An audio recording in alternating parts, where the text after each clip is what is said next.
puy-an sa niya.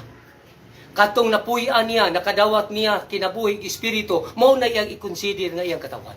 Kadtong tanan nga nagsimba, nag-alagad, nga naghimo og galingong doktrina, dawaton, dili. Mateos 15, versikulo 8. Tanawa, nagsimba pod.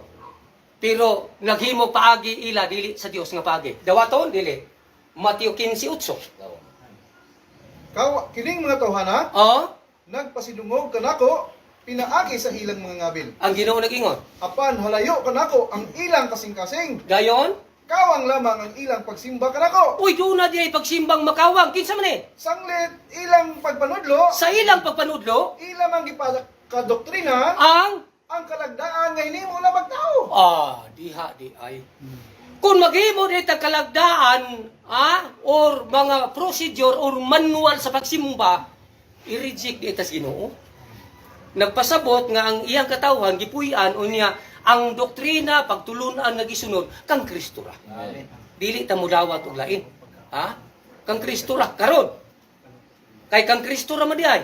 Dili pa unhanay, dili pa ulahiay. Unsay giingon sa 2:1. Versikulo 9. Dili pa unhanay ug pa ulahiay kay ang uban nun moingon bata pa musduyan. Karaan namin nagsimba, dili na mo ilhanan sa Dios. Unsay ilhanan nga dapig ta kang Kristo ta. Unsay giingon? Bisan kinsa nga magauna, Bisag kinsang grupo nga naguna, ug dili magpabilin diha sa tuluhan ni Kristo, wala sa tuluhan ni Kristo, siya wala makapanag-iya sa Dios. walay Dios. Ilabihang saya nga. Daghan karon, sir, ang muklim nga naguna mi, ulahiran ni Kristohanon. Di man din ni paunanay pulay ay. Bisag kinsang naguna, apan ang imong pagtulunan, tuluhan, dili kang Kristo. Wala.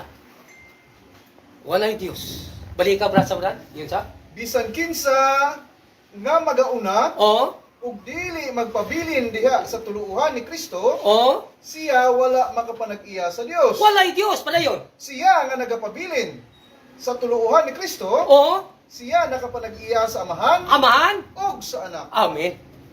Ang nagkapabilin sa tuluhan ni Kristo na dawat ang Amahan, apil ang anak. Siguro yun kayo.